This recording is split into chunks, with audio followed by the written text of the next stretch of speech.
Hi, welcome to this video. இந்த வீடியோவில் நம்ம என்ன பார்க்க போகிறோம்னா டூப்பிள்ஸோட மெத்தட்ஸ் பார்க்க போகிறோம். லாஸ்ட் வீடியோவில் நம்ம என்ன பார்த்தோம், டெலிட்டிங் அ டூப்பிள். அதுக்கு முன்னாடி வீடியோவில் கான்கேட்டிங் அ டூ டூப்பிள்ஸ் அதெல்லாம் பார்த்தோம்.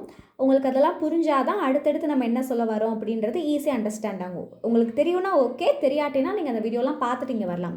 Okay, we can start now. Tuple method. நம்மளுக்கு ரெண்டு டூப்பிள் மெத்தட் இருக்குது. ஒன்று என்னென்னா கவுண்ட், இன்னொன்று என்னென்னா இண்டெக்ஸ். கவுண்ட் அண்ட் இண்டெக்ஸ் இதை நம்ம ஸ்டார்டிங்கில் பார்த்துருப்போம் இல்லையா, என்னென்னலாம் டூப்பிள்ஸில் இருக்குது அப்படின்னு. இது வந்து ரெண்டு டூப்பிளோட மெத்தட் அப்படின்னு சொல்லியிருக்காங்க. ஓகே, கவுண்ட் அப்படின்னா returns the count of the element. இண்டெக்ஸ்னா returns the index number of the element. இது வந்து ஒரு லைட் எக்ஸாம்பிள், ஒரு டெஃபனேஷன் மாதிரி தான் இந்த கவுண்ட்டுக்கும் இந்த இண்டெக்ஸ்க்கும். இப்போ நம்ம எக்ஸாம்பிள் வச்சு பார்த்தா தான் உங்களுக்கு அந்த டெஃபனேஷனே புரியும். So we can take example. A is equal to அப்படி சொல்லிட்டு ஒரு 1 2 3 4 5 6 6 1 2 3 4 5 எடுத்தாச்சு. இப்போ பிரிண்ட் A கொடுத்துட்டோம், நம்மளுக்கு பிரிண்ட் ஆயிடுச்சு அந்த வேல்யூ. இப்போ வாங்க, இப்போ இந்த கவுண்ட்ன்ற கீவேர்டை நம்ம யூஸ் பண்ண போகிறோம். A dot count. நம்ம கவுண்ட்னா என்ன பார்த்தோம், returns the count of the எலமெண்ட்னு பார்த்தோமா. இது இப்போ என்ன பண்ணுதுன்னு பார்க்கலாம். கவுண்ட் 1 அப்படின்னு நம்ம ப்ராக்கெட்டில் கொடுக்குறோம். இப்போ கவுண்ட் A டாட் கவுண்ட் அப்படின்னு கொடுத்துட்டோன்னா இது கம்ப்ளீட்டாக கவுண்ட் ஆகிருக்கும். பட் நம்ம ஸ்பெசிஃபிக்காக என்ன கொடுக்குறோம், 1 கொடுக்குறோம்.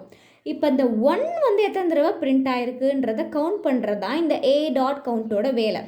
இப்போ என்ன ஆயிருக்கு, அவுட்புட் வந்து நம்மளுக்கு என்ன வந்துருச்சு, 6 வந்துருச்சு. பிகாஸ் 1 2 3 4 5 6 இந்த 1ஓட கவுண்ட் வந்து 6. இப்போ இந்த இடத்துல நம்ம 2 கொடுத்துருந்தோன்னா 1 தான் வந்திருக்கும். இந்த அவுட்புட்டில் 1 வந்திருக்கும். இல்லை 3 கொடுத்துருந்தோன்னா 1 வந்திருக்கும். மற்ற எல்லாமே 1 தானே இருக்குது. இது தானே ரிப்பீட்டடாக 6 இருக்குது. ஓகே, இப்போ நம்ம இண்டெக்ஸுக்கு வரலாம். இண்டெக்ஸில் என்ன இருக்குன்னா A டாட் இண்டெக்ஸ் கொடுத்தாச்சு. இங்கே 5 கொடுத்துருக்கோம்.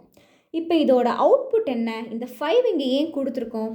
இண்டெக்ஸ்னால் நம்ம என்ன பார்த்துருக்கோம், இண்டெக்ஸிங் நம்பர் 0 1 2 3 4 5 6 7 8 9 ஆர் -1 -2 -3 இந்த பக்கம் இப்படி போயிட்டே இருக்கும். இப்போ நம்ம 5 மென்ஷன் பண்ணியிருக்கோமா, இங்கே 5 என்ன, இப்போ இண்டெக்ஸில் வந்து 5 கொடுத்துருக்கோம்.